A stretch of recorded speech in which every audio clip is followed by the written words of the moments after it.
દેવભૂમિ દ્વારકામાં પવિત્ર પુરુષોત્તમ માસના પાવન અવસરે શ્રી દ્વારકા ગુગલી બ્રાહ્મણ જ્ઞાતિ 505 સમસ્ત દ્વારા સંચાલિત સંસ્કૃત વર્ગના વિદ્યાર્થીઓએ ભક્તિ, સંસ્કાર અને ધાર્મિક પરંપરાનો સુંદર સમન્વય કરતો અનોખો ધાર્મિક કાર્યક્રમ યોજ્યો હતો.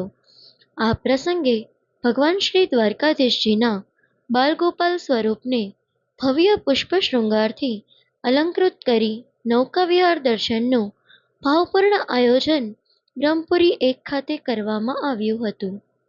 કાર્યક્રમ માટે વિશેષ રૂપે 10 બાય 20 ફૂટનો વિશાળ હોજ તૈયાર કરવામાં આવ્યો હતો.